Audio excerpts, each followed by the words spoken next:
Grandma's name was Amina, and for as long as anyone could remember, she had been the heart of the family.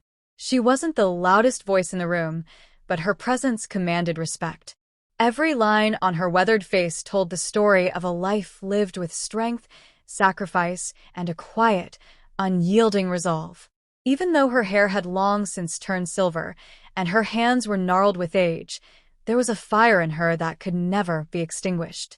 Amina was born in a small village nestled between the hills, far from the bustling cities and the luxuries of modern life.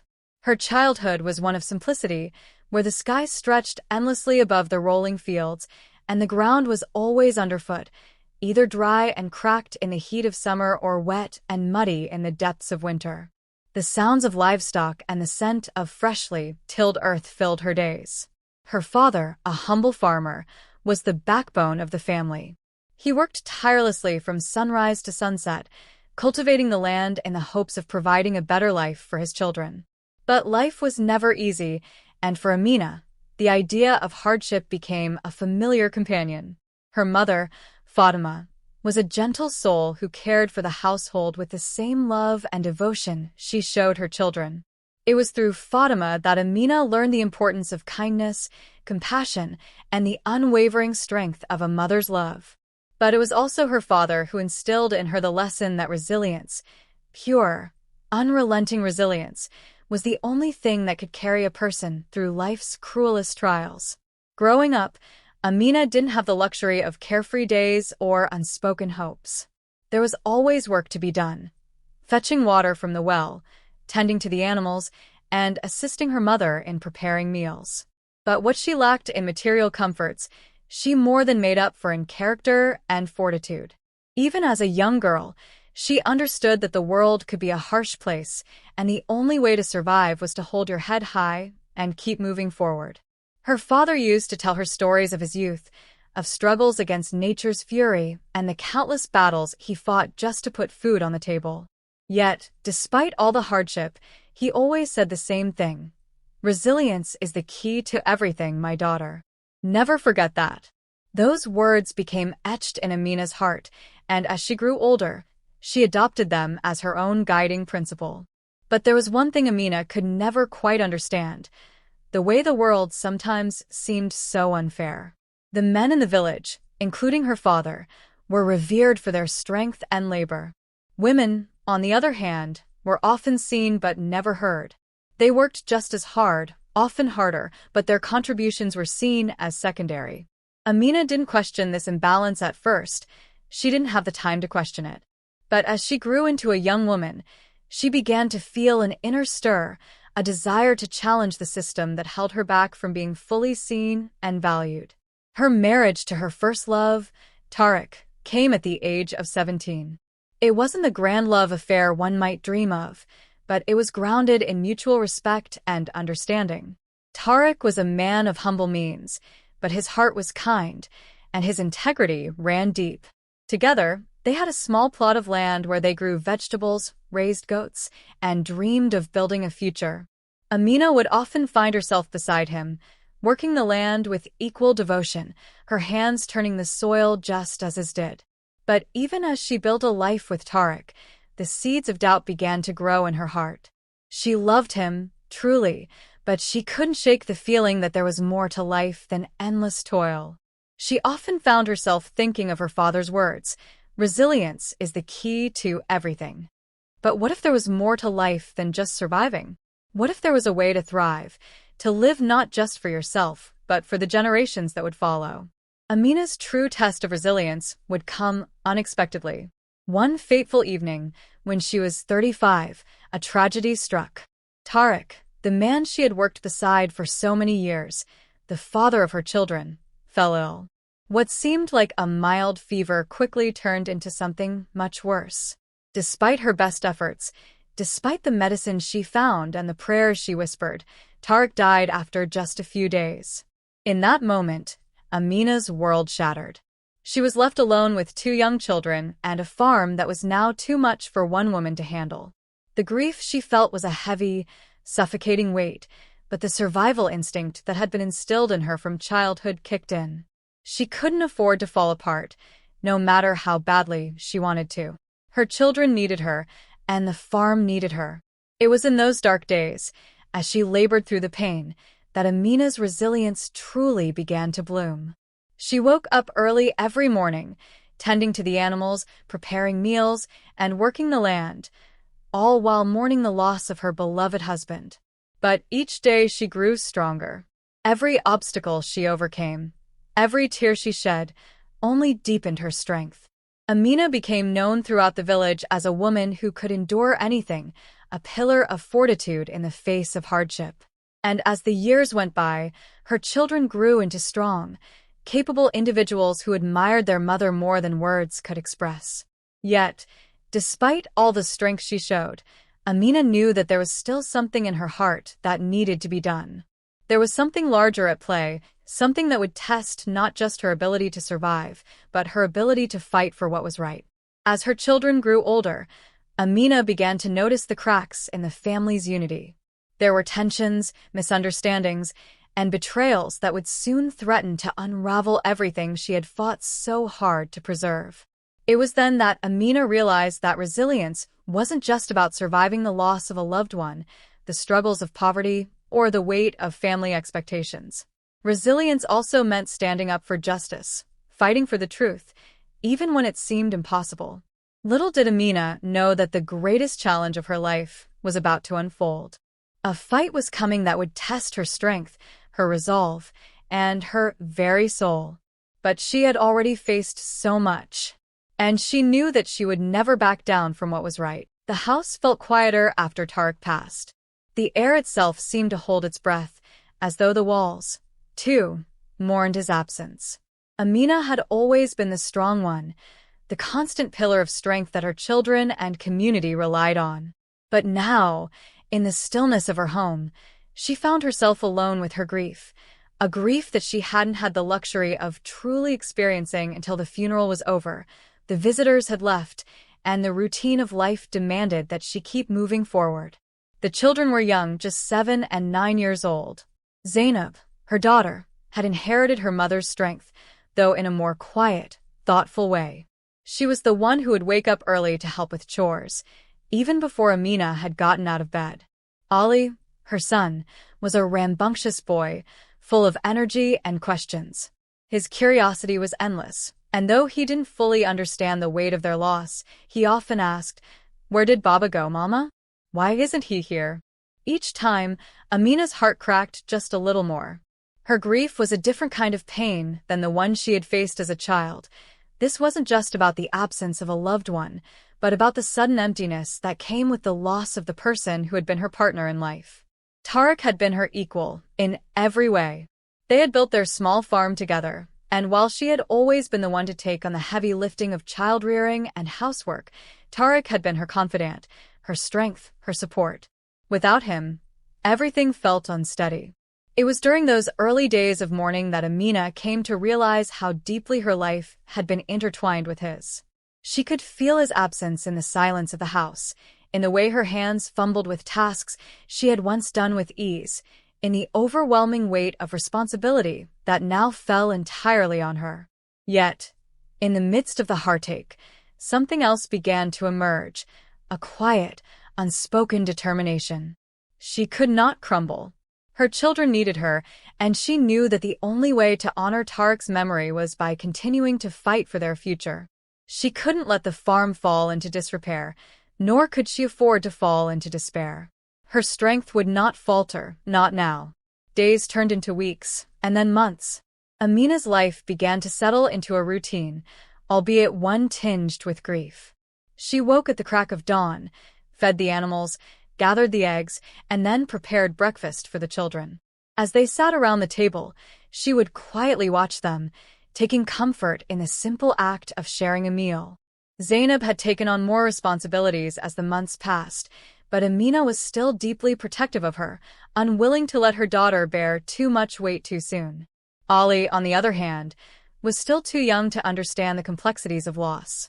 He missed his father deeply, but his pain manifested itself in a way that was far more physical: restlessness, anger, and confusion. In the evenings, Amina would sit on the old wooden porch, looking out over the fields that once seemed so full of promise. It was during these moments of solitude that the true depth of her sorrow would flood her heart, leaving her feeling momentarily powerless. But there, in the silence, she would hear the rustling of the wind and the gentle clucking of the chickens, and she would remember her father's voice. Resilience is the key to everything. And so she carried on. But as time passed, Amina began to notice something else, a shift in the dynamics of her family. Her brother, Imran, who had been distant for years, started to visit more frequently. At first, it seemed like he was simply concerned for his sister's well-being. He brought food when the harvest was poor, helped with repairs around the house, and spent more time with the children. Amina was grateful for his help, especially during the long, solitary evenings when the weight of the day would threaten to crush her. Yet something fell off. Imran's visits became more frequent, and his offers to help grew more insistent. Amina appreciated the help, but a nagging feeling began to settle in her stomach. She knew her brother well enough to sense that he was always seeking something in return, though he never spoke it outright. One afternoon, as Amina was preparing lunch, Imran came to her with a proposition. "Amina," he said quietly, his voice just above a whisper, "I've been thinking. You know how difficult it is to keep this place running by yourself. Maybe it's time to sell it." Amina froze, her hands gripping the edge of the counter. She hadn't been expecting this. "Sell it," she repeated, her voice trembling. "This farm has been in our family for generations. I can't just sell it." Imran's face remained impassive. "Amina, we both know it's a struggle. You're one person, and the children are too young to help. You can barely keep up with the bills. The market's down. It makes sense to sell." Amina's chest tightened, and a lump formed in her throat. "This is our home," she said softly, almost pleading. "It's all I have left of Tariq. I can't just give it away." Imran stepped closer, his tone now more insistent. "Listen, Amina, I've been thinking. You're not getting any younger. It might be time to let go. I can help you find someone who will buy it. You can move in with me, with my family. We'll take care of you. You won't have to worry about a thing." Amina's heart raced. She could feel the weight of his words, the subtle pressure building on her shoulders. The thought of leaving her home, her memories, was unbearable. But there was something else nagging at her, a sense of betrayal. Imran hadn't asked if she wanted help. He had assumed she needed it, and worse, he had made decisions for her without ever considering what she truly wanted. "Thank you, Imran, but no. I will not sell this place," Amina said firmly, her voice rising with quiet strength. "I'll find another way to make it work. This is my life, my choice." Imran stared at her for a long moment, his expression unreadable. Then, without another word, he turned and walked out of the house, leaving Amina standing alone with her thoughts. That night, as she lay in bed, staring at the ceiling, Amina realized something. Her brother's offer had been more than just an attempt to help. It had been a subtle form of control. He had never truly seen her as an equal. He had seen her as someone who needed fixing. His proposal, while clothed in kindness, was a betrayal of the very resilience her parents had taught her. Amina knew that this was just the beginning. The family dynamics were shifting, and soon, the fight for her home would become more than just about property. It would be about the deeper fight for justice, for the right to live her life on her terms.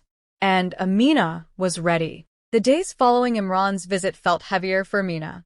She had always prided herself on being able to handle the weight of life's burdens alone, but now, a creeping sense of vulnerability began to gnaw at her.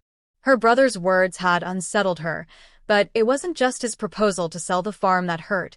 It was the way he'd spoken to her, as though she were incapable of making decisions for herself. The implication that she was weak, that she couldn't manage without his help, stung deeply. In the days that followed, Amina tried to push the unease aside. The farm still needed attention. The goats needed milking, the garden needed weeding, and the children needed their mother. But no matter how much work she threw herself into, her mind kept returning to that conversation. How could Imran, someone who had always been a distant figure in her life, suddenly take such liberties with her future? It was more than just an offer, it was an assumption. And that assumption cut deeper than she had anticipated. But it wasn't just Imran's words that troubled Amina. The subtle, underhanded way he had manipulated the situation, assuming she would be grateful for his help, filled her with a sense of betrayal. She had always seen him as family, someone she could rely on when the going got tough. But now, she couldn't shake the feeling that he saw her only as a burden, someone to be fixed, someone who couldn't be trusted to make her own decisions. Days passed, and Imran's visits became less frequent. At first, Amina felt a pang of guilt for turning him away so firmly. Maybe she had been too harsh? Maybe he was only trying to help in his own way? But deep down, she knew that his offer had never been about help. It had been about control. Then, just when Amina thought she might begin to put the incident behind her, she heard whispers from the neighbors. The news traveled quickly in their small village. Rumors about Imran's intentions, his plans to sell the farm, and worse, his suggestion that Amina wasn't capable of managing it on her own. She felt the sting of those words like a slap across her face. The village had always been her sanctuary, her community. Yet now, she felt as though she was being judged and betrayed by the very people who should have supported her. One evening, after hearing one too many whispers about her brother's actions, Amina could bear it no longer. She decided to confront him. It was late, just as the sun was dipping below the horizon, casting long shadows across the fields. The cool evening breeze rustled the leaves, and Amina stood at the edge of the porch, staring out at the land she had worked so hard to keep alive. It had once been a symbol of her partnership with Tariq, but now, it felt like a battleground. Imran arrived, as he had many times before, but this time Amina wasn't going to let him slip away without an answer. As he approached, she looked at him with eyes that, for once, showed no hint of hesitation. "Imran," she said, her voice steady, though a fire burned behind her eyes. "We need to talk." He hesitated, sensing the change in her tone, but nodded and stepped onto the porch, his hands clasped behind his back, his expression unreadable. "About what, Amina?" he asked, though the look in his eyes told her he knew exactly what this conversation would be about. "About the farm. About your offer," she said, her words sharp. "I don't need your help, Imran. I didn't ask for it." He flinched, but quickly masked it with a smirk. "You don't need help? You think you can keep this place running all on your own? You're not getting any younger, Amina. You can't do this forever." Amina took a deep breath, steadying herself. "I don't need your approval or your charity. I never did. I've worked this land with Tariq, and I will continue to do so. This is my home, and I will decide what happens to it. Not you." Imran's face darkened, his expression tightening. "You're making a mistake. You can't keep this up. You don't have the strength anymore. The children are growing, and they need stability. Amina, you're not thinking clearly." "I am thinking clearly," Amina said, stepping closer, her voice lowering but filled with determination. "You're the one who's not thinking clearly. You think I'm weak because I'm a woman, because I'm alone now. But you're wrong, Imran. I've carried this family, I've carried this land, and I'll keep carrying it until my last breath. You don't get to make that decision for me." For a long moment, Imran didn't speak. The tension between them crackled in the air, thick and suffocating. Finally, he sneered, his voice low and dripping with venom. "You're making a fool of yourself, Amina. Don't come crying to me when you lose everything. You're not as strong as you think you are." Amina's heart pounded in her chest, but she stood her ground. "I don't need your pity or your judgment, Imran. You've crossed a line, and I won't stand for it. If you think I'll let you control me, you're wrong. This farm, this life, it's mine, and I'll fight for it. You want to help? Stay away." Imran's eyes narrowed, but he said nothing. He turned away, his footsteps heavy on the porch, the silence between them now thicker than ever. Amina watched him leave, her breath steady, though her hands trembled. It was over. There was no going back now. The betrayal had been laid bare. Imran had made it clear that he saw her as nothing more than a pawn, someone to be used when convenient. But Amina had made her choice. She would no longer be a pawn in his game. As the door closed behind her brother, Amina stood alone on the porch, staring out at the fields. The weight of the moment settled on her shoulders, and though the burden was heavy, she felt something shift inside her. A fire had been lit.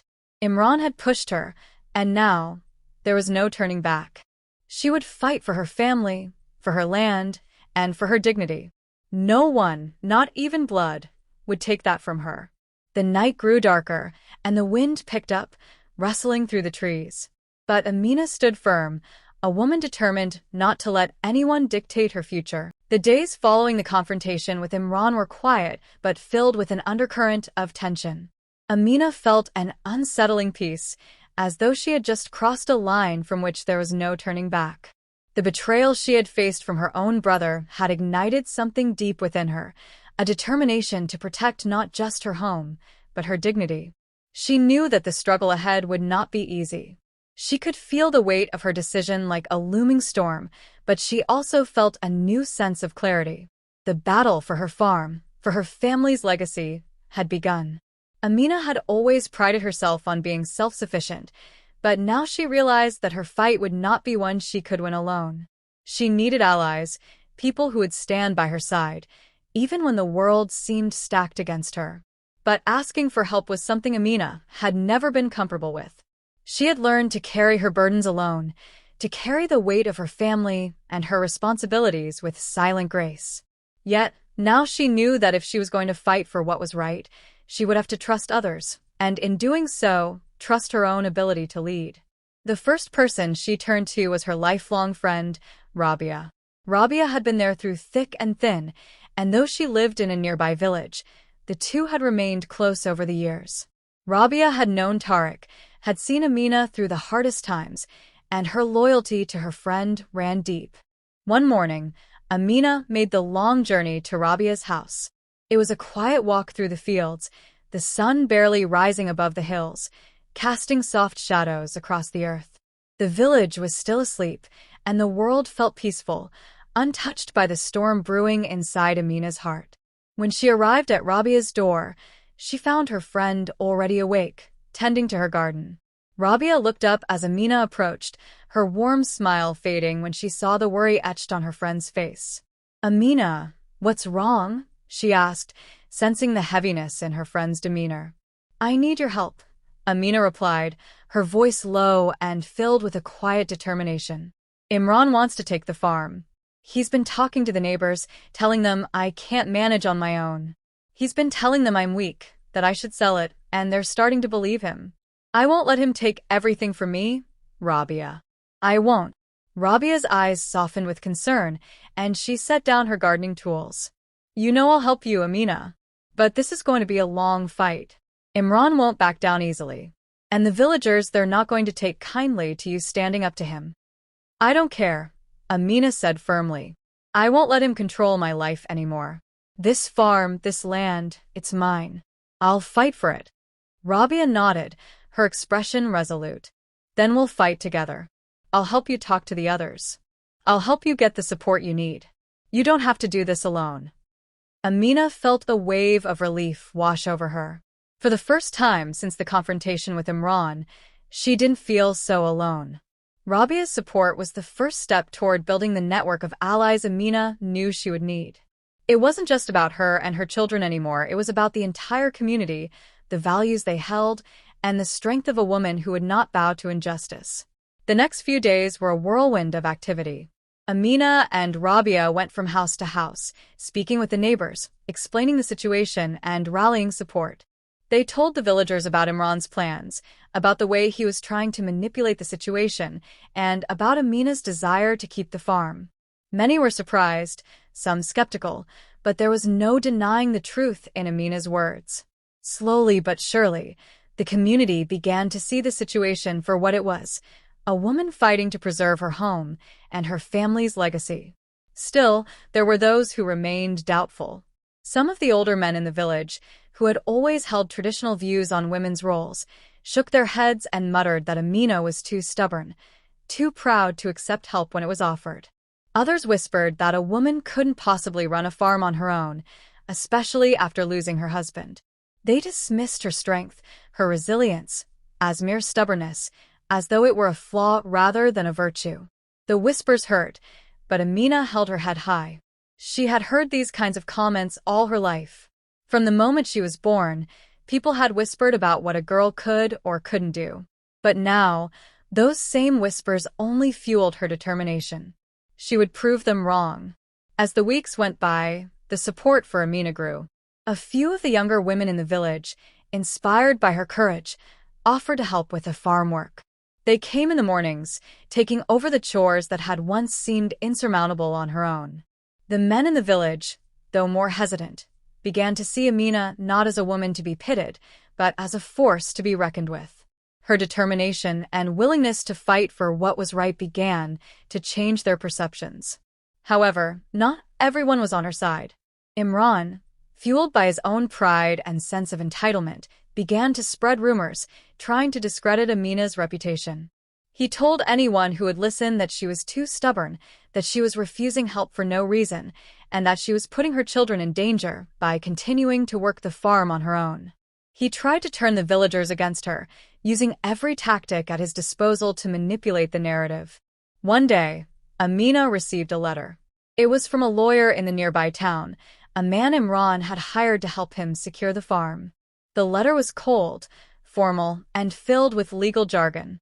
It stated that, due to Amina's inability to properly manage the farm and her failure to ensure the farm's profitability, she would be required to sell the property or face legal action.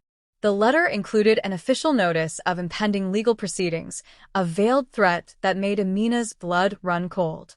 For a moment, she felt a wave of panic.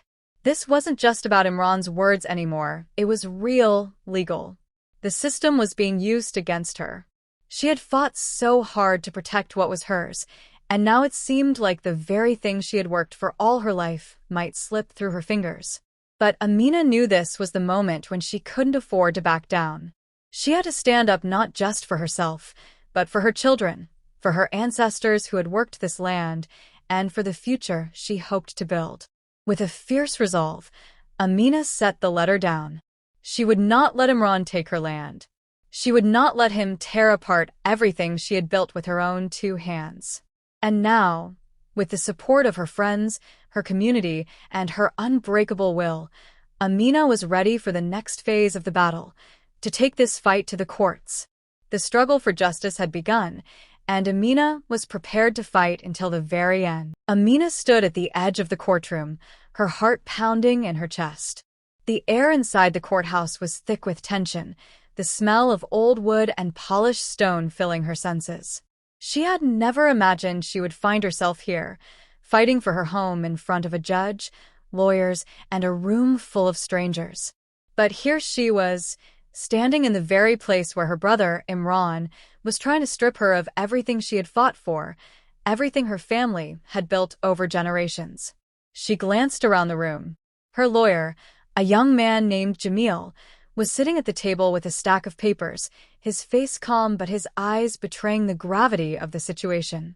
Amina had known from the moment she had received Imran's legal notice that this was not going to be easy. The court system, like everything else in her life, was not designed for people like her, people who didn't have wealth, power, or influence. It was a system where the rich and the connected always seemed to hold the upper hand. But Amina wasn't here to make excuses. She was here to fight, and she would not let anything or anyone stand in her way. Her brother, Imran, sat across the room, his expression cool and distant. He had hired a well-known lawyer from the city, a man named Syed, who had already begun to speak with the judge.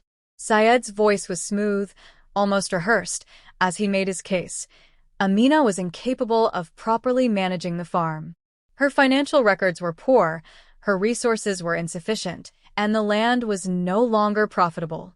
The solution, according to Syed, was for her to sell the property and give the proceeds to the family, specifically to Imran, who had already made arrangements to purchase it. Amina's heart twisted as she listened. This was the man who had once been her brother. This was the man who had offered her help in the form of control.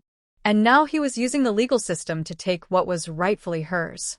The betrayal was even more painful now, because it was being carried out with the cold logic of the law, not the warmth of familial bonds. Jamil turned to Amina, his expression serious but kind. Don't worry, Amina. We've prepared everything we need. You've done nothing wrong. We'll show the court the truth. But Amina couldn't shake the feeling of unease. She had never been in a courtroom before, and she didn't fully understand how things worked. Everything felt like it was happening too fast. The legal jargon, the endless paperwork, and the formalities of the proceedings were enough to make her head spin.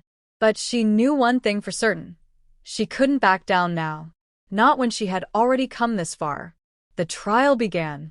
Amina was called to the witness stand, and she stood there, her hands trembling but her back straight. The judge, an older man with a stern expression, looked at her over the top of his glasses, his eyes studying her as if she were just another case to be processed. Amina bint Tariq, the judge began. You've been accused of failing to properly manage your property. The plaintiff claims that you are unable to maintain the farm and have allowed it to fall into disrepair. How do you respond? Amina took a deep breath and looked out at the room full of strangers. She had never spoken in front of so many people before, but she knew she had to be strong. For her children. For herself. For Tariq, whose spirit she could feel beside her, urging her on. Your Honor, Amina began, her voice steady. I have worked this land for over 20 years. My husband, Tariq, and I built this farm together. We faced hardship after hardship, but we always kept going. I've raised my children here. This land is not just dirt and soil. It's our history, our legacy. I may not be wealthy, but I have poured my heart and soul into this farm. I've always worked hard to ensure it remains productive. It's never been easy, but I've always made do, and I will continue to do so. Her words hung in the air, and for a moment, the courtroom was silent. The judge's gaze softened just slightly, but Amina could see the doubt in the eyes of the others in the room. They didn't know her. They didn't know the years of sweat, blood, and tears she had invested into this farm. They only saw the facts, financial statements, crop yields, and profit margins. Numbers that meant little to someone who had lived through the struggles of daily life. Syed Imran's lawyer stood up, his voice smooth and insistent. Your Honor, with all due respect, the reality is that Amina has not kept proper financial records. She's failed to maintain the farm in a way that ensures its future viability. The farm is losing money, and the land itself is falling into disrepair. It is not in anyone's best interest to continue this situation. Amina's chest tightened as she listened to Syed's words.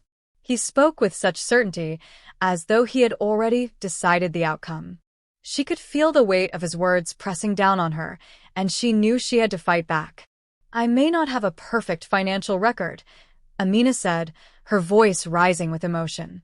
But I've always done my best. Sometimes, things are beyond our control. I don't have access to the resources that others do. But I've never given up. I've always worked the land, fed my children, and kept our home alive. I've never once asked for charity, and I won't now. The room was quiet again. Amina could feel the eyes of the judge on her, the other villagers, and even her brother, who sat across from her with a look of impatience on his face. But this time, Amina felt something stir inside her, a fire that she hadn't known was there. She was not just defending her farm. She was defending her right to exist as an equal, to be seen for the work she had done, the life she had built. The judge turned to Imran, who stood with his lawyer, looking more confident than ever. Do you have anything to add, Mr. Imran? The judge asked. Imran stood up, his voice clear and sharp. Your Honor, I only want what's best for my sister. I've offered her help, but she refuses to see reason. I'm only trying to ensure that the family's legacy is protected. Amina is too proud to accept assistance, and this land is becoming a burden she can't handle. Amina's heart ached at his words, but she held her ground. She wouldn't let him turn her into the villain in this story. The judge nodded slowly. I will take all of this into consideration. We will reconvene in 2 weeks. You may both present any further evidence at that time. Amina left the courtroom feeling a mixture of emotions. She was exhausted, drained from the confrontation, but she also felt a glimmer of hope. The road ahead was long and fraught with obstacles, but she was no longer afraid of the fight. This was her battle, and she would face it with every ounce of strength she had. In the days that followed, Amina and Jamil worked tirelessly to prepare for the next round of the trial. They gathered more evidence, reached out to experts, and began to gather testimonies from the villagers who had supported her. The fight was far from over, and the road ahead would be even more difficult. But Amina knew one thing for certain. She was ready. The battle for her home, for her justice, was only just beginning. The next 2 weeks passed in a blur of preparations, strategy meetings, and sleepless nights. Amina threw herself into her fight, determined not to let Imran and his lawyer, Syed, win. Her lawyer, Jamil, had been a steady source of support, helping her gather evidence and find witnesses who could testify to the work she had done on the farm. But despite their best efforts, the weight of the legal system, the coldness of the process, the complexity of the laws, made Amina feel as though she was fighting an uphill battle. Imran, meanwhile, seemed more determined than ever. He continued to spin his narrative, painting Amina as someone incapable of handling the farm. His lawyer, Syed, relentlessly pushed the case in favor of selling the property, insisting that Amina's refusal to cooperate was a form of negligence, putting her children's future at risk. With every word they spoke, the stakes grew higher, and Amina's heart sank further. She was not just fighting for the farm anymore. She was fighting for her dignity, for her children's future, and for the legacy of the family she had worked so hard to preserve. But it wasn't just the legal system that wore her down. It was the isolation, the feeling of being alone in this fight. The village, once her community, seemed to be slowly pulling away from her. There were whispers in the streets, behind closed doors of doubt. Of course, they didn't say it directly, but Amina could feel it in the way people looked at her now. Some of the older men in the village, the ones who had always been so supportive of her, began to look at her with pity. A few of the women, too, seemed to distance themselves, perhaps uncomfortable with the way she had taken a stand. There was talk of how stubborn she was, how difficult it was to deal with her, and how it might be better if she just let go and sold the farm. They didn't understand what was at stake. They didn't see that it wasn't just about the land, it was about her identity, her role as a woman, and her place in the world. Amina tried to ignore the gossip, to push through the isolation, but it wore her down. It was during one of these long, exhausting days that she reached her breaking point. She was sitting alone on the porch one evening, the weight of the day pressing down on her like a heavy cloud. Zainab and Ali were inside, working on their homework, their faces etched with worry. They knew their mother was fighting a battle, but they didn't fully understand the scope of it. Amina hadn't told them everything. She didn't want them to carry the burden of her fight. But she could see the worry in their eyes. As the sun set and the sky darkened, she heard the sound of footsteps approaching. At first, she thought it was just the wind, but then she saw Rabia walking toward her, her face filled with concern. Rabia had been her constant support throughout this ordeal, and Amina felt a sense of relief wash over her just seeing her friend. "Amina," Rabia said softly as she sat down beside her. "How are you holding up?" Amina didn't answer immediately. She stared out at the fields, the land that had been her family's for generations. It was beautiful, but it now felt like a burden she was carrying alone. "I don't know if I can do this anymore, Rabia," Amina said quietly, her voice breaking. "The court, the village, it feels like everyone is against me. Imran, with his lawyer, keeps telling everyone that I'm weak, that I can't manage this farm. And now even the village seems to be turning its back on me. I'm just so tired. I don't know how much longer I can fight." Rabia placed a hand on Amina's shoulder, her touch gentle but firm. "Amina, I know it's hard, but you can't let them break you. You've fought harder battles than this. You raised your children through grief, through hardship, and you've kept this farm going when others would have given up. You are stronger than you think. Don't let them tell you otherwise." Amina closed her eyes, trying to find the strength in Rabia's words. She knew her friend was right. She had been through so much already. But the weight of the fight, the endless pressure, felt like it was crushing her. "I don't know if I can win this fight," Amina whispered. "I don't know if I can keep going." Rabia shook her head. "You don't have to do this alone, Amina. You have people who love you, people who believe in you. I believe in you. And so do your children. You're not alone in this. Amina looked at Rabia, and for the first time in weeks, she felt a flicker of hope. Maybe she hadn't lost everything after all. Maybe she still had a chance. The next day, Amina received a visit from the last person she had expected, her cousin, Zara. Zara had been distant ever since Amina's husband, Tariq, passed away, but she had always been a part of the family. Amina had always respected her, even though they had never been particularly close. Zara walked toward Amina's porch, her steps hesitant but resolute. "Amina," Zara said softly as she reached the porch. "I've been hearing things. About the trial. About what's happening with Imran. I wanted to come and tell you that I'm on your side." Amina felt a surge of emotion.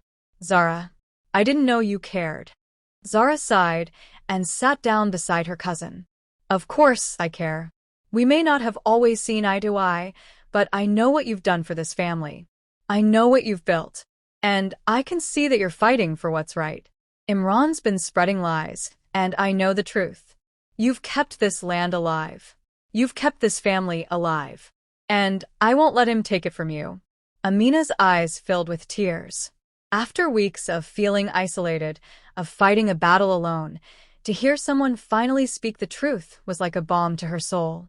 "I've spoken to a few people in the village," Zara continued. "Some of the elders are willing to testify on your behalf. They know you've worked this land. They know you're not the one who's been neglectful. You have allies, Amina. You just need to trust them."